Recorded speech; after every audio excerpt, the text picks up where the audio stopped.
Bonjour à tous, bonjour à toutes les personnes connectées pour cet événement, deuxième session du Focus Cash Private Equity par Agicap. Je vois qu'on est déjà 27 sur notre visioconférence. On va peut-être attendre 30 secondes supplémentaires avant de démarrer.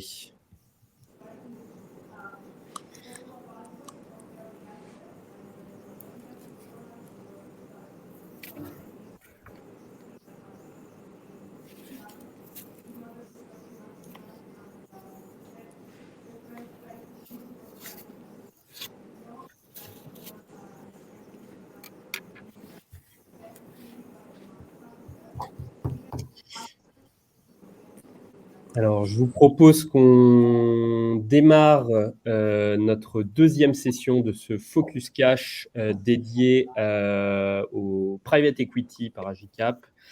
Cette deuxième session s'intitule Process et pilotage de la performance cash lors de l'implication d'un fonds d'investissement, que ce soit en prise de participation ou en dette. L'objectif, c'est de comprendre ensemble quels sont les points clés qui permettent d'améliorer notre relation entre participation et fonds d'investissement. Aujourd'hui, donc, nous sommes 5 intervenants. Donc, nous avons Julien Ombreux, Nicolas Réquillard, Claudia Gaudin et Damien Duquesne. Merci à tous de participer à cet événement. Je propose qu'on fasse peut-être un petit tour de table très rapide de présentation. Je serai le modérateur de cet événement. Donc, Clément Folzer, je suis directeur de la practice Private Equity chez Agicap et responsable de la relation avec les fonds d'investissement. Merci encore à tous nos intervenants de participer aujourd'hui et merci à nos auditeurs également. Si je fais une synthèse rapide de la practice Private Equity avant de laisser la parole à nos intervenants pour les présentations, de manière générale, Agicap, logiciel de gestion de trésorerie, a des relations privilégiées avec un nombre non négligeable de fonds d'investissement. On travaille notamment avec Créadev et Syparex qui sont présents aujourd'hui afin de les aider à améliorer le cash management de leur participation qui en ont besoin. On est aujourd'hui présent dans 11 pays. On a à peu près 7000 clients et 450 employés. Voilà pour la partie Agicap. Julien, je te laisse te présenter Créadev rapidement. Oui, merci Clément. Bonjour à tous, Julien Ombreux. Moi, je suis Operating Director chez Créadev. Créadev, en 2 mots, c'est le fonds d'investissement de la famille Mullier. Donc, pour ceux qui ne connaissent pas les Mullier, c'est Decathlon, Leroy Merlin, Auchan. On investit 250 millions d'euros par an avec une approche de partenaire long terme sur 3 filières d'investissement, food, santé, économie responsable, et à travers 4 bureaux, Paris, Nairobi, Singapour et New York. Merci beaucoup, Julien. Nicolas, je te laisse la parole sur Syparex. Oui, bonjour à tous. Donc, Nicolas Réquillard, moi, je suis directeur associé chez Syparex en charge de l'équipe d'accompagnement opérationnel. J'accompagne plus particulièrement les participations, les PME, les ETI dans leur transformation, notamment digitale. Syparex, aujourd'hui, c'est pas loin de 3,5 milliards d'actifs sous gestion. 3 activités, une plateforme qui regroupe donc des activités de private equity, du financement de la PME jusqu'à l'ETI en passant par le growth, une activité de venture capital qui est connue sous la marque Xange, donc Seed Serie A, et enfin une activité de dette via l'activité mezzanine. Merci beaucoup, Julien. Nicolas, pardon. Claudia, je vous laisse la parole pour Enertime. Oui, bonjour. Donc, Claudia Gauduin, je suis la directrice financière d'Enertime. Enertime est à la bourse sur l'Euronext Growth. Aujourd'hui, je suis rentrée il y a à peu près 4 ans. Il y avait une entreprise. Aujourd'hui, on est un petit groupe. Voilà. Et comme indiqué, on a un chiffre d'affaires qui est encore modeste, mais on est en train d'opérer notre croissance. 50aine de collaborateurs. On existe depuis 2008. Et nous travaillons à l'export et nous fabriquons des ORC, des pompes à chaleur et autres turbines pour récupérer des chaleurs haute température ou fatales et les transformer en électricité. Alors, on est dans les clean tech. Merci beaucoup, Claudia.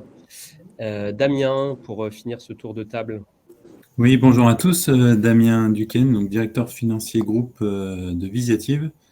On accompagne nos clients dans leur transition digitale.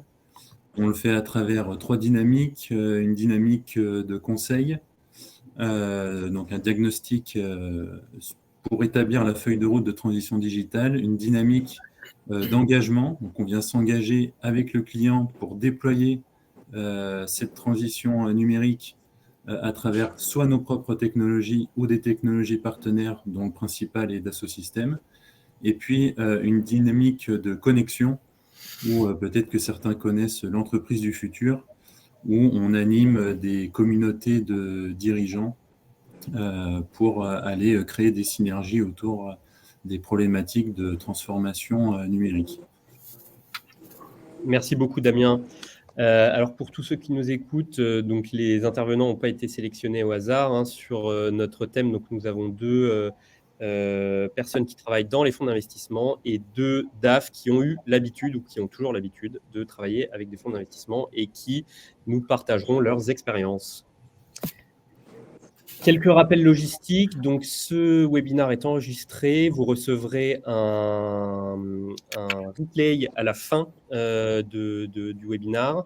Vous pouvez utiliser le chat qui se situe en bas à droite de votre écran pour poser vos questions. Donc, 2 choses. Nous en prendrons au fil de l'eau lors des différentes parties du webinaire et on aura une session d'une dizaine de minutes à la fin du webinaire pour répondre à toutes les questions restantes. Et donc, on est parti sur une durée d'à peu près 1 heure, donc il nous reste 53 minutes exactement.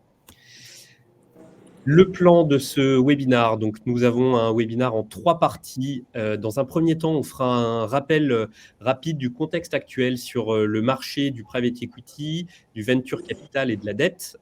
Quels sont les enjeux actuellement pour les directeurs financiers et les fonds d'investissement dans le contexte actuel. Dans un deuxième temps, on verra ensemble quelles sont les attentes mutuelles entre fonds et participations dans ce contexte, qu'attend le DAF de son fonds d'investissement et inversement. Et enfin, nous aurons des conseils pratiques de la part de nos intervenants pour optimiser les relations fonds et entreprises financées. Et on finira, comme je l'ai annoncé, par la partie questions-réponses. Sans plus attendre, donc on se lance sur la première partie, le capital développement. Donc là, Nicolas, je te laisse faire un point de ce que tu vois aujourd'hui comme contexte de marché sur le capital développement et le capital transmission. Tout à fait. Alors, n'hésitez pas si vous avez des questions, je dirais presque, c'est sans doute ce qui est le plus intéressant pour vous, c'est de pouvoir interagir au fil de la présentation. Un mot rapide, je pense qu'il est quand même partagé par une large partie de l'auditoire. Effectivement, l'année 2022 s'est correctement terminée.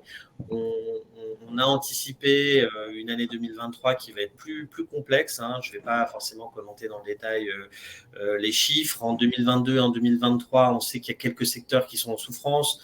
Tout ce qui touche le B2C, l'immobilier, c'est lié finalement au choc qu'on connaît, lié à l'inflation, des positions qui sont fortement challengées à cause de la digitalisation et puis le challenge énorme qui attend nos sociétés sur la décarbonation. Concrètement, ça veut dire quoi ? Ça veut dire que sur la phase d'investissement, les deals sont plus complexes à financer, notamment pour les secteurs d'activité que j'ai mentionnés. En tout cas, les processus de financement sont clairement plus longs. Et les fonds portent encore plus aujourd'hui une attention accrue à la manière dont le cash est géré et dont le cash est dépensé. Alors sur 2023, on reste optimiste malgré tout. On voit effectivement, si on regarde les chiffres, que Q1 constate un nombre de deals en recul de 23%. Alors, ça vient notamment du fait que ce que j'ai appelé les méga deals sont en stand-by. Donc, tout ce qui a trait au large cap, effectivement, il ne se passe pas grand-chose sur ce premier semestre, ce qui explique pourquoi les montants investis en cumulé sont en net recul. En revanche, quand on regarde dans le détail les chiffres qui sont communiqués par France Invest, on voit que le nombre d'investissements dans le small cap sont en hausse. C'est tous les tickets inférieurs à 15 000 €. Donc, il reste de l'argent qui est investi et qui est dépensé en France, plus particulièrement sur le segment avec des tickets inférieurs à 15 millions d'euros. Super, merci beaucoup Nicolas. Donc effectivement, on attend encore les chiffres du Q2 2023 pour avoir un peu plus de perspective, mais comme tu le disais, méga deal plutôt en stand-by à date. Donc ça, c'était plutôt pour la partie capital développement, capital transmission. Julien, est-ce que tu peux nous dire ce que tu vois toi sur la partie plus capital innovation et grosse? Oui, en deux mots, je vais faire rapide là-dessus. Ça ne vous a pas échappé. J'imagine que vous êtes nombreux aussi à lire la presse et à voir passer toutes les annonces de levée. Il y a eu un marché qui était extrêmement dynamique sur les dernières années, 2020, 2021 et quelque part aussi un peu sur le début de 2022. Il y a un ralentissement qui s'observe sur la fin d'année 2022 et qu'on voit se poursuivre aussi en 2023 avec des fonds qui sont un peu plus attentistes et qui ont changé, alors non pas leur thèse d'investissement, mais la manière aussi dont ils regardent les actifs à financer. On est passé disons, d'une ère où il y avait un gros focus et un gros poids du corps qui était mis sur la croissance de la top line, avec aujourd'hui davantage d'attention qui est portée à la trajectoire de profitabilité des entreprises. Voilà, donc il y a une dynamique de marché qui change un petit peu et à mon avis qu'on verra encore se poursuivre sur toute l'année 2023. Je ne sais pas si Claudia, tu veux ajouter quelques éléments.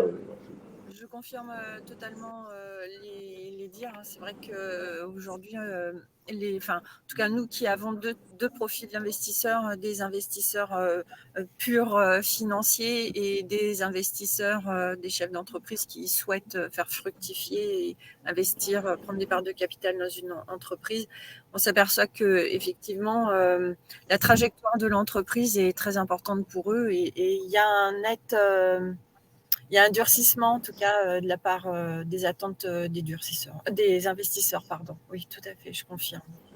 Et du coup, Julien, est-ce que ça se concrétise aussi par peut-être des plus petits tickets qui sont mis sur les investissements? Voilà, si on regarde les indicateurs un peu du marché, les tailles de deal, le nombre d'opérations est plus faible qu'avant, la taille moyenne des opérations aussi a tendance à se réduire. Mais au-delà de ces chiffres-là, ce qu'il faut retenir, et puis ça colle aussi avec finalement mon rôle chez Créadev, celui de Nicolas chez Ciparex, c'est d'accompagner aussi les entreprises dans ce changement de paradigme. C'est des sujets sur lesquels elles sont souvent moins bilingues, entre guillemets, et sur lesquels elles ont besoin de support externe. Donc, c'est notre rôle aussi pour celles qu'on a déjà en portefeuille et de leur faire prendre conscience de ce que ça implique, de peut-être regarder des choses qu'elles avaient moins l'habitude de regarder avant. Et pour celles qu'on s'apprête à financer, il y a aussi tout l'accompagnement à faire de nos propres équipes sur la manière de regarder aussi les dossiers dans la phase de diligence. Merci beaucoup, Julien. Alors, les fonds d'investissement, ce n'est pas seulement de l'equity, on a aussi du financement sur de la dette. Damien, qui a pas mal d'expérience sur ces sujets-là, qu'est-ce que vous voyez aujourd'hui comme différence en termes à la fois de capacité à se financer et de modèles qui existent aujourd'hui? Oui, en effet, aujourd'hui, chez Visiative, les relations que l'on a avec les fonds sont plutôt sur des emprunts obligataires du type EuroPP ou de la tranche C sur notre dette actuelle. Mais au final, on va voir que ça recoupe avec à peu près les mêmes attentes, même si les relations peuvent être un peu différentes. Je dirais que la grande différence, ou en tout cas ce qu'il faut vraiment avoir en tête, c'est vraiment la notion de confiance qui est encore plus importante aujourd'hui. Et la notion de confiance, au final, ça se concrétise comment? Ça se concrétise par une relation longue, travailler avec ses partenaires, donc avoir fait l'épreuve du passé. Donc j'ai eu la chance d'avoir des prédécesseurs qui avaient construit cette relation de confiance et qui nous ont permis de pouvoir travailler notre dette dans des contextes qui sont, comme on le sait aujourd'hui, un peu plus compliqués. Il faut amener encore plus de transparence et une notion de fidélité beaucoup plus forte. Et après, bon, et ça c'est en fonction de chaque modèle, mais c'est sûr que, et ça c'est un peu les points positifs qu'on peut retirer de la période Covid, c'est que ça a été quand même un stress test et que ça a permis de montrer en tout cas certains business models rassurants. Et ce qui est le cas chez Visiatif, puisqu'on a plus de 60% de notre chiffre d'affaires qui est récurrent. Et du coup, avec des business models qui sont rassurants, avec des relations long terme créées avec des vrais partenariats et des preuves du passé, on peut toujours réussir aujourd'hui à lever de la dette dans des conditions intéressantes. Mais ça ne veut pas dire que, et ça c'est plus la partie droite de la slide, ça veut pas dire qu'une relation long terme, ça n'empêche de challenger. Donc c'est pour ça qu'on a mis élargir son pool bancaire, c'est être ouvert en fait à des ingénieries qui peuvent être assez innovantes, assez différentes.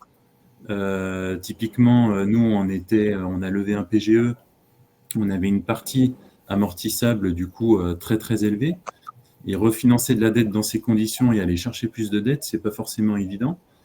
Et on a besoin d'un pool bancaire et de partenaires existants qui nous fait confiance pour participer au projet, mais il faut aussi parfois des nouveaux entrants qui apportent des ingénieries et qui permettent de trouver des dispositifs qui n'existaient pas auparavant. Donc, je dirais contexte certes différent, mais au final, on revient à des basiques, hein, notion de confiance, des business models rassurants, des preuves du passé, des partenariats forts, du challenge et toujours de la veille sur des choses nouvelles qui se font. Et après, peut-être dernier point intéressant, c'est que il ne faut pas toujours détruire le passé pour faire l'avenir. Il y avait des produits qui pouvaient paraître chers dans le passé et qui, dans le contexte actuel, ne le sont plus. Et donc, il faut aussi re-challenger ce qui a été fait dans le passé et vraiment se remettre dans le contexte qui redistribue entièrement toutes les cartes. Merci beaucoup, Damien, pour ces détails. Je vois qu'on a une question d'Adrien Viduette, peut-être à destination de Nicolas ou de Julien. Dans le contexte de marché décrit au niveau des fonds, quel est votre regard sur le comportement des valorisations pré-money sur le small cap en 2023 versus l'historique 2022 ?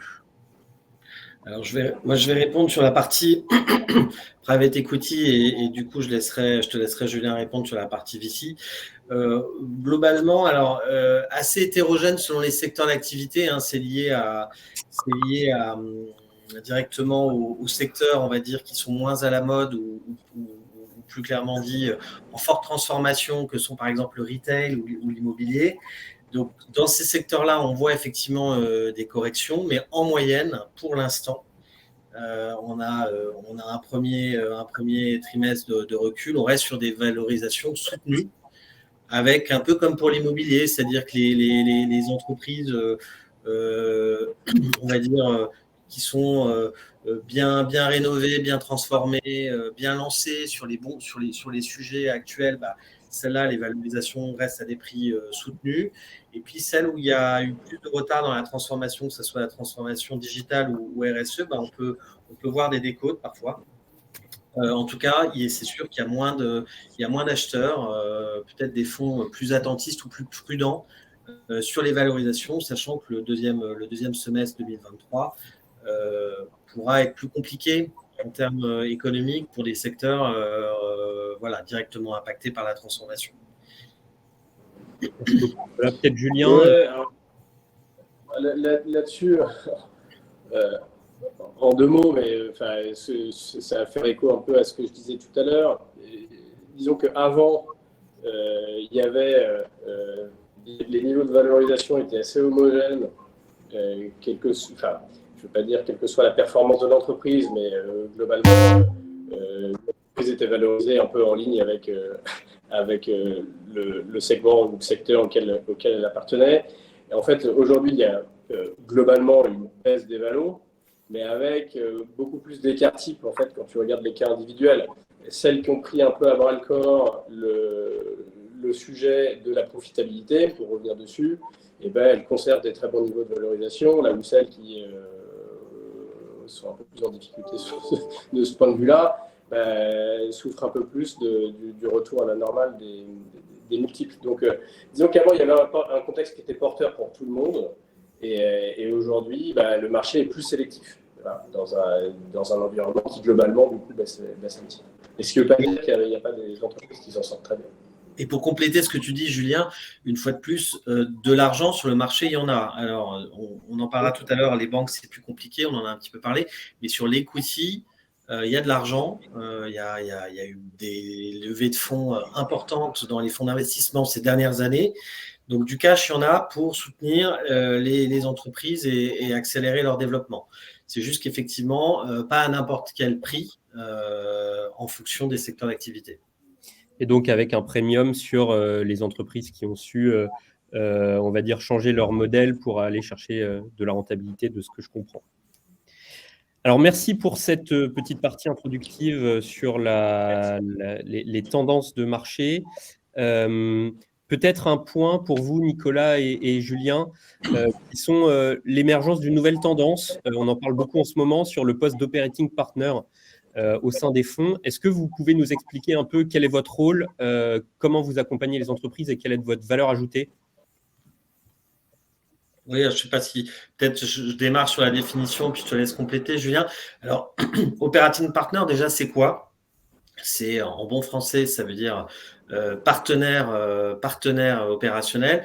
Un operating partner, pour nous, c'est un salarié. Donc, c'est vraiment une notion importante. C'est une personne qui est salariée au sein d'un fonds, qui a une expertise plus ou moins large selon les profils. Alors, on a des operating partners RH, RSE, on a des operating partners BizDev, on a un peu tous les operating partners liés aux enjeux de transformation de l'entreprise et dont la fonction principale, c'est d'aider les dirigeants et les comités de direction à accélérer son plan de transformation, son plan de développement.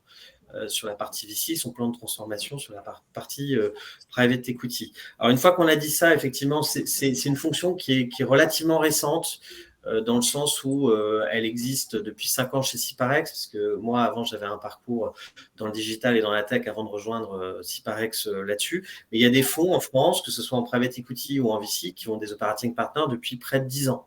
C'est une pratique qui nous vient d'ailleurs des Américains, une pratique anglo-saxonne qui est très, très populaire aux États-Unis, que ce soit en VC ou en private equity, avec des fonds qui aujourd'hui ont plus d'effectifs operating partners que d'investisseurs, que de deal team, pour les fonds qui ont un modèle très, très transformant. Et on voit que c'est en train de se développer très fortement en France. Et donc, il faut voir ça comme un alignement d'intérêt du fonds qui apporte finalement plus que du cash, plus que de l'equity, plus que de la dette, plus que de la mezzanine, en renfort pour sécuriser et maximiser l'atteinte du plan qui a été vendu par l'équipe de management. Merci beaucoup, Nicolas. Julien, je ne sais pas si tu voulais rajouter quelque chose sur ton rôle chez Créadev. Non, mais c'était très clair. Alors, son rôle chez Créadev, à la limite, je ne sais pas si ça intéresse grand monde, mais faire prendre conscience aussi que les modalités d'intervention, en fait, elles peuvent être multiples.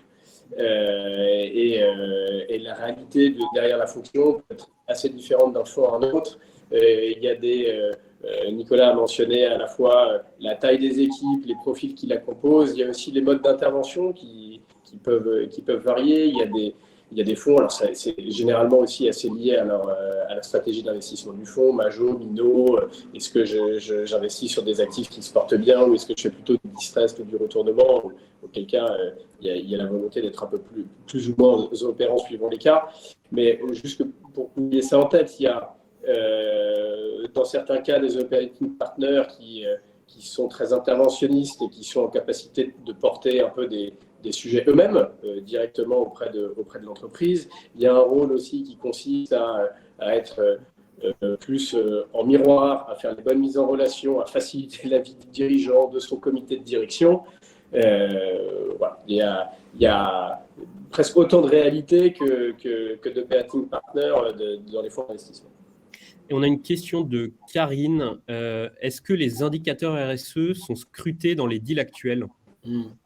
Alors oui, enfin, sur la partie un peu plus mature du marché qui est le private equity, clairement, on fait ce qu'on appelle des due diligence RSE, ESG, pour évaluer le niveau de transformation à opérer. Nous, chez Ciparex, on a choisi plusieurs axes liés à la RSE. Il y a la notion de diversité, d'égalité et de décarbonation, qui sont notamment, mais pas exclusivement, des indicateurs qu'on regarde en due diligence. Et comme j'ai dit tout à l'heure, on est clairement, plus la société est avancée sur ces sujets-là, plus elle est transformée et donc plus sa valeur stricto sensu financière est là. Enfin, dit autrement, le sujet il est incontournable aujourd'hui.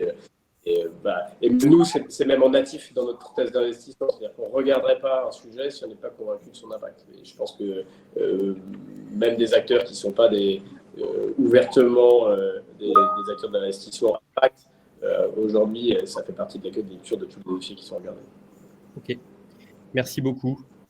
Avançons vers la deuxième partie. Donc, quelles attentes mutuelles entre fonds et participation ? J'aimerais peut-être qu'on redonne la parole à Damien et Claudia sur vos attentes, vous, par rapport aux fonds d'investissement, qui soient alors en prise de participation en equity ou alors en dette. Qu'est-ce que vous avez comme retour à nous faire sur ce sujet ? Moi, je dirais ce qui est important, et surtout dans des contextes actuels qui sont de plus en plus mouvants, c'est la capacité à avoir de l'agilité. Et quand je parlais tout à l'heure de partenariat,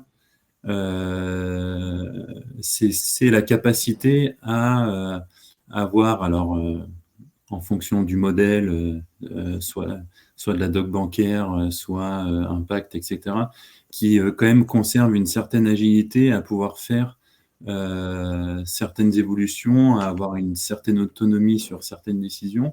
Et ça se passe à deux niveaux. Ça se passe au moment de la conclusion du deal, de la rédaction de la doc. Et donc, il faut en fait être bien conseillé, mais bien accompagné, et que la relation, les discussions, et on parlait tout à l'heure des enjeux de transparence, de communication, de confiance, il faut qu'à ce moment-là, ça soit extrêmement fort. Et puis aussi, même une fois que la relation a commencé, donc une fois, on va dire que la doc est signée, il faut, en tout cas, je trouve que c'est une force d'avoir des partenaires qui sont en capacité de garder une certaine agilité, d'être impliqués, et on l'a vu dans la slide précédente, il y a de plus en plus de fonds qui s'impliquent justement aux côtés des dirigeants de la stratégie.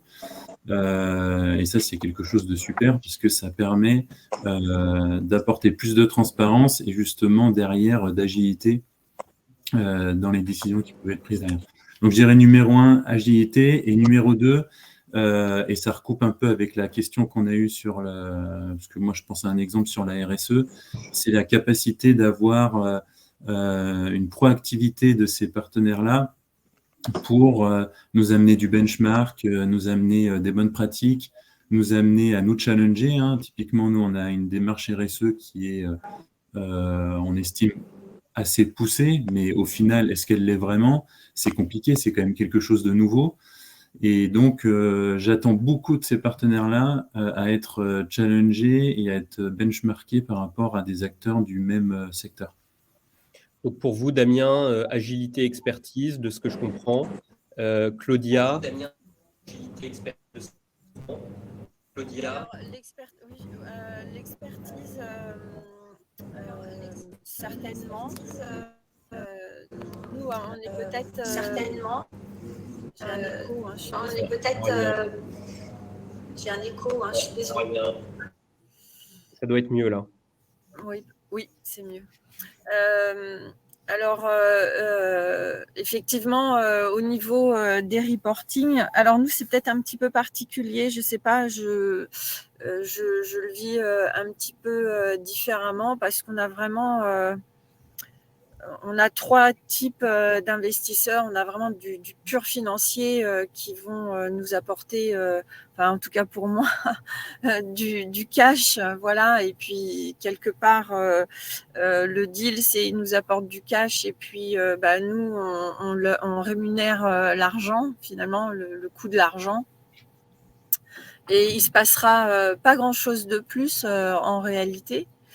On a une situation un petit peu intermédiaire avec des investisseurs qui vont prendre effectivement une part, qui sont encore des financiers, hein, une part de capital dans nos affaires. Mais disons que pour nous, c'est effectivement le cash, c'est vraiment quelque chose d'essentiel. Alors, est-ce qu'ils seront là pour nous challenger et pour nous apporter du plus, nous accompagner quelque part, et bien sûr qu'ils nous accompagnent dans la croissance, mais est-ce qu'on aura du réel conseil c'est peut-être encore nouveau pour nous et j'attends de le voir aussi. Donc, on est un peu en double sens. Il n'y a pas que les fonds qui attendent du DAF, mais il y a aussi le DAF qui va attendre des fonds. Et puis, en revanche, on a le troisième volet où, bien sûr, il y aura encore cette notion de cash qui est primordiale pour l'entreprise qui va arriver. Et là, en contrepartie, on aura effectivement... vraiment plus d'accompagnement, pourquoi pas une ouverture du carnet d'adresses, des visions beaucoup plus stratégiques. Voilà, on a vraiment les 3 et effectivement c'est le troisième qui sera beaucoup plus challengeant pour le DAF, pour moi et pour l'équipe financière, mais pour le PDG aussi qui va l'accompagner dans sa vision stratégique.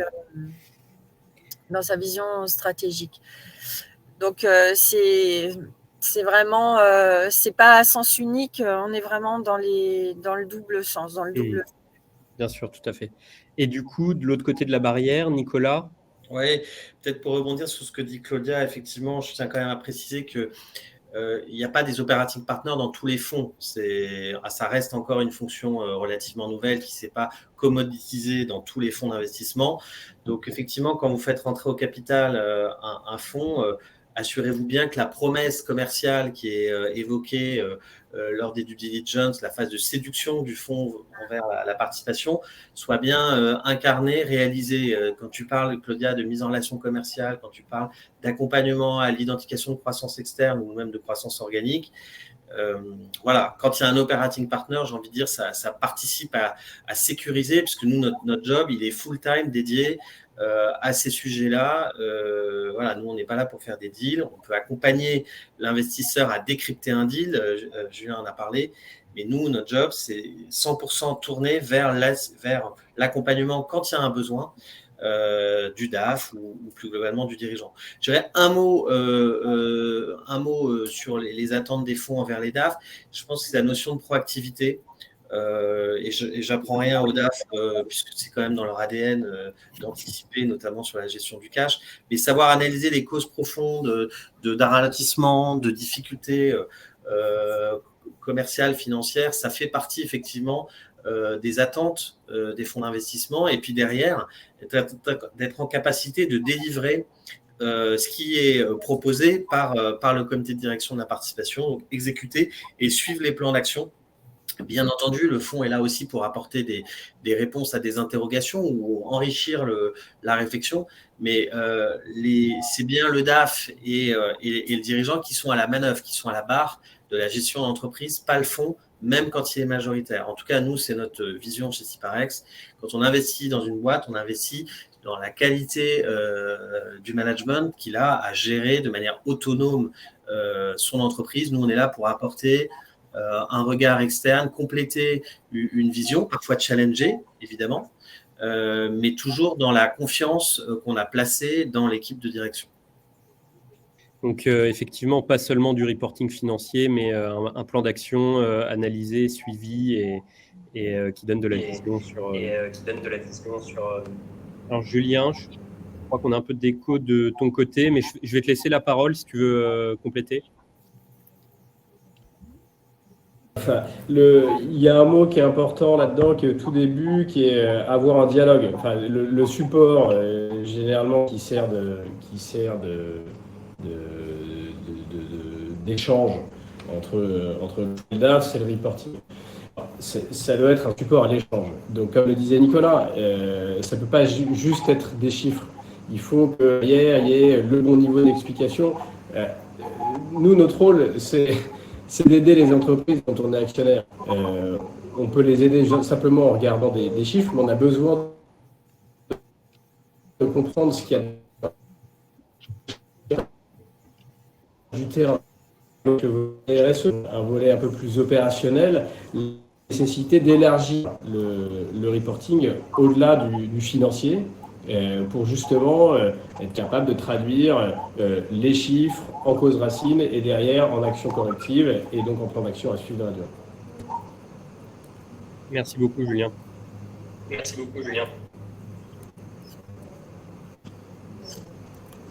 Alors, si vous avez des questions sur cette partie-là dans l'auditoire, c'est le moment ou jamais. Sinon, on va basculer sur la dernière partie de notre webinaire sur comment optimiser la relation entre fonds et entreprises financées.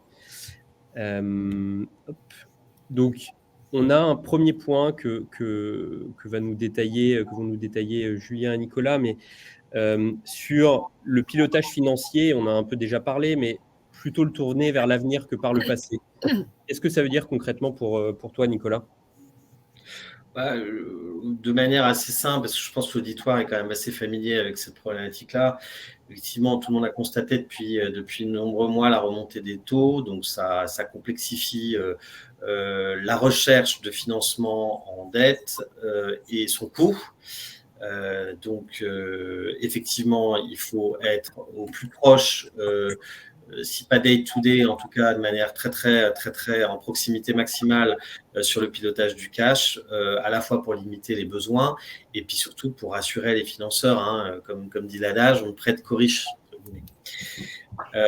Donc effectivement, les reporting classiques ou basiques dans le sens figé, Excel, etc., c'est un prérequis, mais c'est plus suffisant. Et c'est plus suffisant pour les raisons qu'on a évoquées, à savoir être capable de réagir de manière agile,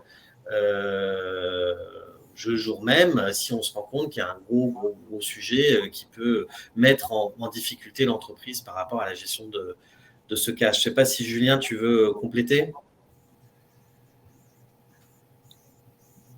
Tu es en mute, Julien, si tu veux activer ton micro. Ouais, sinon, pour finir, effectivement, dans cette… Vas-y, Julien. Ouais, je ne sais pas si vous m'entendez en fait. Donc, Vous entendez ? Oui, c'est bon, vas-y. Ouais, ma connexion n'est pas super stable. Non, mais je ne vais pas répéter ce que tu as déjà dit, Nicolas, et qui était aussi un petit peu ce qu'on disait avant. Voilà, je pense que tout le monde l'a compris. Il y a un certain nombre de basiques qui sont étendus, mais qui sont aujourd'hui juste, qui sont plus suffisants dans le sens où,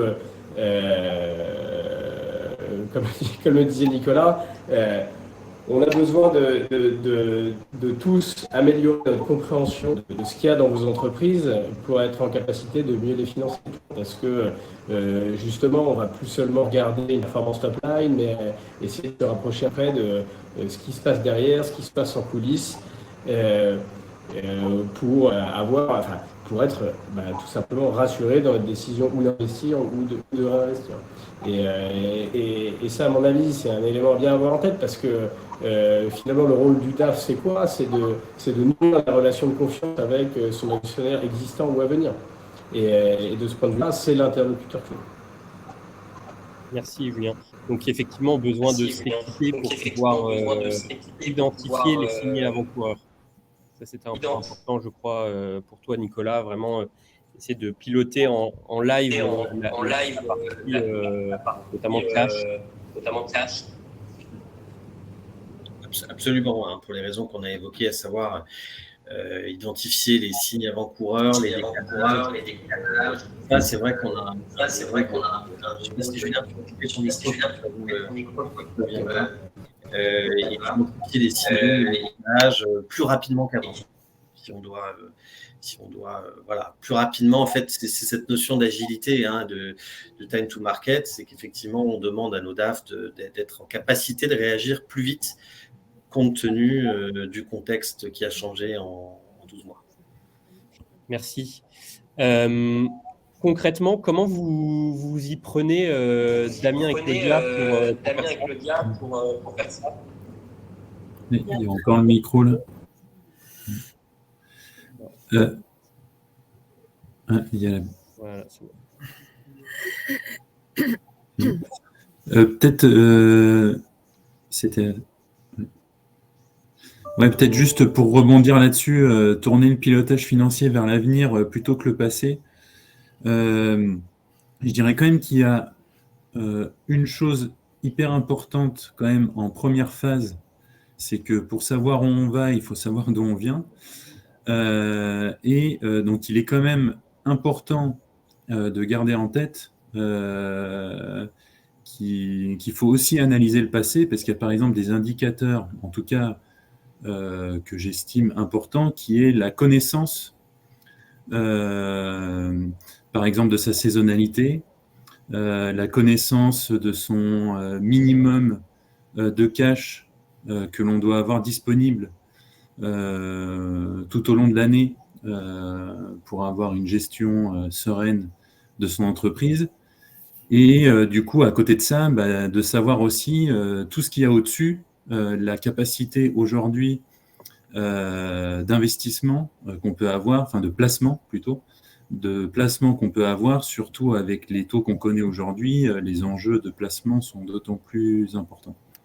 Donc, je dirais, première phase quand même importante, c'est sûr qu'il faut être tourné vers le futur, mais il faut quand même bien avoir des notions solides, en tout cas certains piliers, certains indicateurs, je pense, importants du passé pour pouvoir se projeter.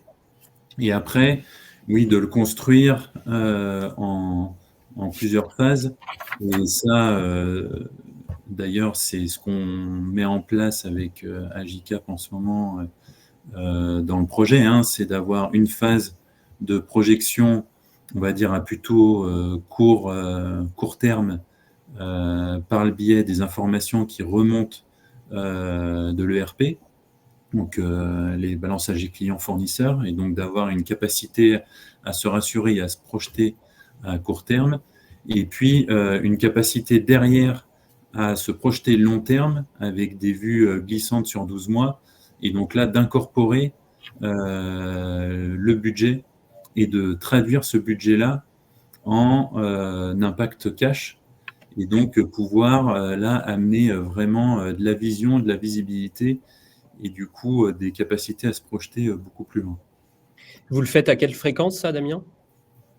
Tu veux dire quelle sur les projections, vous faites des reforecasts tous les 6 mois, tous les ans, tous les 3 mois ? Nous, on fait des reforecasts tous les 3 mois. D'accord. Okay.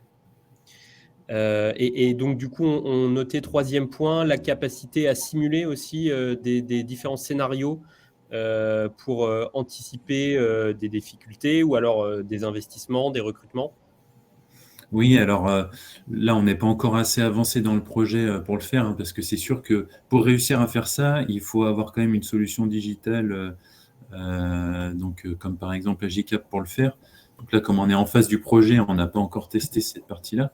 Mais en effet, une des valeurs ajoutées fortes à pouvoir digitaliser ce suivi cash, c'est d'aller créer des scénarios et du coup d'aller tester sa résistance à certains événements qu'on peut projeter à moyen long terme.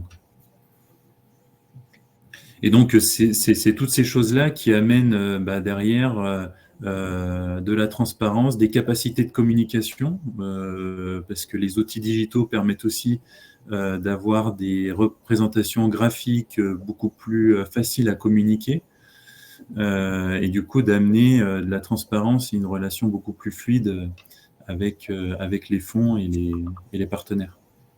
On a une question d'Adrien intéressante. Quels sont les principaux avantages entre un modèle financier cash versus une solution telle que Agicap pour un DAF? En tout cas, moi, je me permets Bien sûr, Claudia, allez-y. de prendre la parole. Alors, c'est vrai que la solution Agicap, en tout cas, moi, m'a permis d'être concrètement beaucoup plus rapide dans toutes les projections. C'est un outil qui est vraiment très facile d'utilisation, qui permet de faire des projections très rapidement. D'ailleurs, oui, et pas que, hein, qui permet d'avoir de bonnes comparaisons entre un réalisé, un prévisionnel. Donc ça aussi sont des... Et puis vraiment de modifier très rapidement les scénarios. Donc ça, c'est...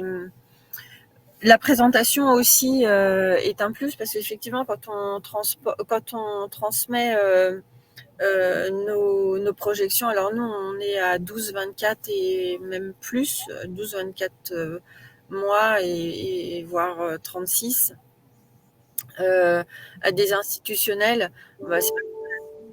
ça apporte une meilleure lisibilité, une ergonomie et puis une présentation qui sans commune mesure avec un simple Excel qui est laborieux, qui a ses avantages aussi, mais qui a aussi ses limites. Donc voilà, je ne sais pas si j'ai bien répondu à cette question, mais en tout cas, c'est beaucoup plus fluide, c'est plus rapide, plus fluide. Moi, je rajouterais peut-être juste derrière, nous, on est présent dans 13 pays.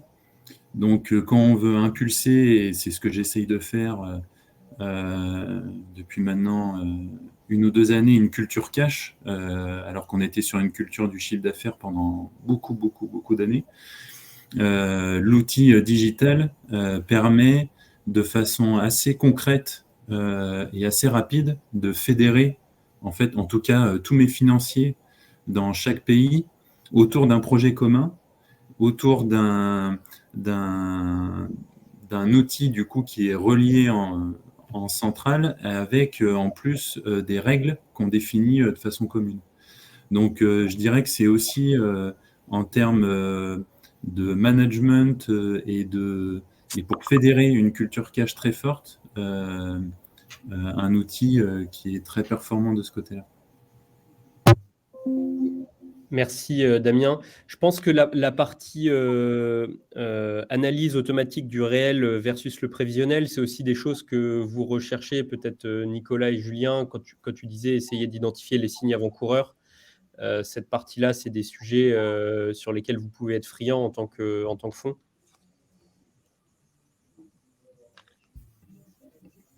Alors, vous êtes tous les deux en mute. Ouais. Oui, je ne vais pas répéter ce qui a été dit par les DAF, puisque c'est l'outil qu'ils utilisent au quotidien.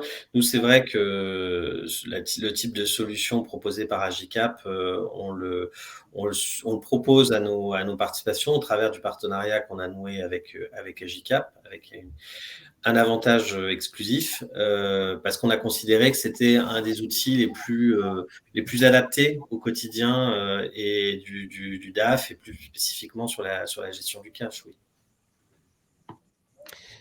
Justement, on parle beaucoup d'outils. Le dernier sujet, c'était un peu Claudia et Damien, que vous souleviez le capot de votre boîte à outils et que vous nous présentiez un peu comment vous êtes organisé en termes d'outils aujourd'hui, à la fois en termes de production, mais aussi de reporting.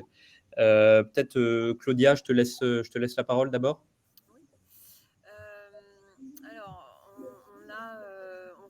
Alors nous, on est côté en bourse, donc on a des obligations de toute façon minimum de reporting 2 fois par an, tous les semestres. Ensuite, au besoin, on ne fait pas de clôture mensuelle qui est souvent utilisée, mais enfin, au besoin, on peut en faire, on va faire des situations intermédiaires. Donc, nous, on a un logiciel qui est bien connu, qui est bien connu des comptables et des experts comptables, qui est Cégide Quadra. On va pouvoir faire, bien sûr, toutes nos extractions de comptes de résultats, sur lequel on va aussi pouvoir travailler sur les budgets en long, en large, en travers. On va utiliser également les forecasts commerciaux. Alors là, pour le coup, je vais utiliser plus sur Excel.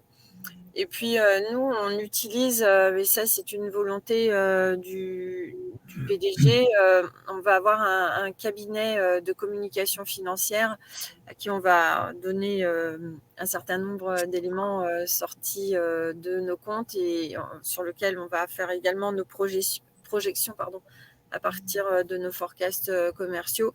Et c'est lui qui va faire la mise en page pour finalement toute la communication avec nos partenaires extérieurs. Donc ça, c'est sur la partie comptabilité. Trésorerie, du coup, Agicap, Claudia. Oui. Alors, par contre, sur Agicap, alors là, on a une utilisation, nous, qui est quasi quotidienne. Parce que on fait énormément, en fait, on fait beaucoup de scénarios, beaucoup de projections. Donc, à chaque fois, on les met en page. Donc, j'avoue qu'Agicap ça m'a vraiment soulagée pour toute la partie, comme indiqué, l'automatisation, l'ergonomie, sa souplesse, et c'est très intuitif. On peut mettre également des indicateurs clés qu'on peut construire comme on veut finalement.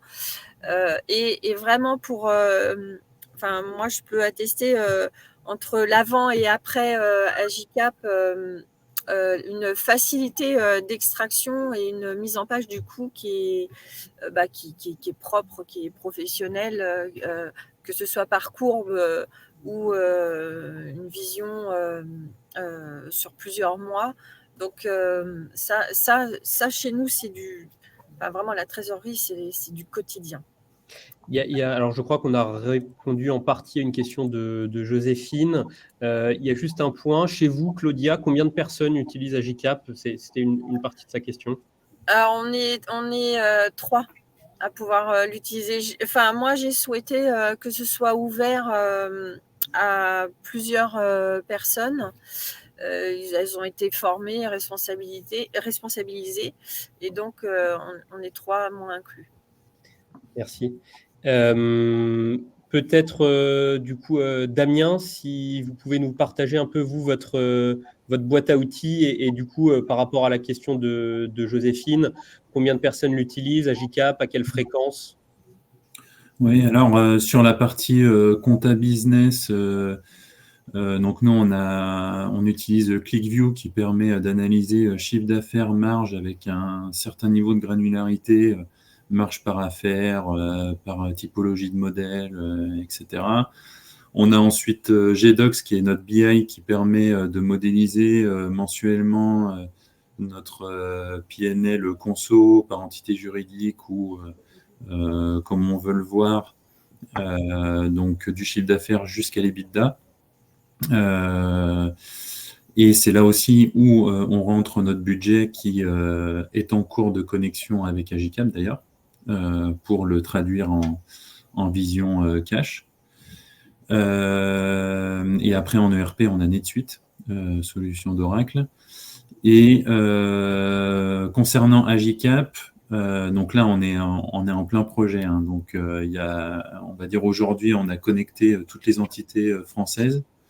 Donc on a à peu près une vingtaine d'entités qui est connectée. Et ceux qui sont connectés à l'outil, c'est l'ensemble des parties prenantes. Donc j'ai toute la partie trésorerie chez moi qui est connectée, moi directement. En plus, je l'ai par le biais de l'application et par le biais du PC. Et à terme, c'est que ça soit un outil qui soit utilisé dans l'ensemble des pays et donc par chaque financier dans l'ensemble des pays, comme je le disais, pour créer une vraie dynamique et une vraie culture cash au niveau de l'ensemble du groupe. Alors, avant de prendre les questions de Jérôme et Frédéric, peut-être, Damien, si vous pouvez nous expliquer pourquoi vous avez décidé de switcher de Sage XRT à Agicap. En fait, on voulait une solution qui soit simple à déployer, rapide à déployer, et puis qui puisse être vraiment utilisée de façon simple. En fait, en toute transparence, hein, on avait analysé deux possibilités. Il y avait l'outil Kyriba, qui est quand même bien connu, qui était en plus avec des connexions natives avec notre ERP NetSuite et Agicap. Et en fait, c'est deux projets différents. Il y en a un, c'est une usine à gaz et c'est un projet de 3 ans. Et en plus, vous êtes dépendant du déploiement de votre ERP. Et il y a Agicap qui est flexible, simple, où en fait, il y a une capacité de s'adapter à des environnements en plus IT très différents. Donc typiquement, nous, on est en train de déployer, on est sur le lot 2 de notre déploiement de notre nouvelle ERP, mais avec Agicap, on a la capacité, là où on est encore sur des entités avec l'ancienne ERP, d'aller trouver des solutions pour faire une extract avec le bon template qu'on insérera, du coup pas de manière native, mais manuellement, mais en semi-automatique dans Agicap, et du coup de pouvoir s'adapter en fait à des niveaux d'intégration qui peut être très différents dans un groupe. Donc c'est ça qui m'a beaucoup plu. Et puis c'est l'aspect visuel aussi qui m'a beaucoup séduit, et on en parlait tout à l'heure. Il faut qu'on ait une capacité, et on est attendu par nos partenaires sur de la transparence et sur de la communication. Et Agicap permet de créer ses propres reporting, ses propres indicateurs, et du coup derrière de pouvoir communiquer très rapidement. Merci pour ce partage d'expérience. Alors du coup, Frédéric et Jérôme, je vais répondre à vos deux questions. Oui, Claudia. Excusez-moi de vous interrompre, mais moi, je vais devoir vous laisser parce que je vais rentrer dans une autre Pas de souci. Je suis vraiment désolée. Merci beaucoup pour votre participation, Claudia. Je vous en prie, avec plaisir. À bientôt. Bonne journée, au revoir. Au revoir. Du coup, donc, pour répondre à vos questions, Frédéric et Jérôme, en fait, Agicap se connecte à deux sources de données principalement. La première, ça va être tous les comptes bancaires, soit via un protocole DSP2, soit via un protocole EBIX-TS. Première source de données. Et deuxième source de données, ça va être toutes les données comptables, ERP, métiers, etc., pour venir récupérer les échéances clients et fournisseurs. Donc, en fait, on a toute la donnée historique des flux bancaires. On a toute l'historique sur la partie facturation, mais on a aussi ce qui a été facturé, mais pas encore échu. Et donc, ça permet d'avoir aussi un premier niveau de temporalité, de prévisionnel. C'est ce qui a été facturé, mais pas échu, que ce soit client ou fournisseur.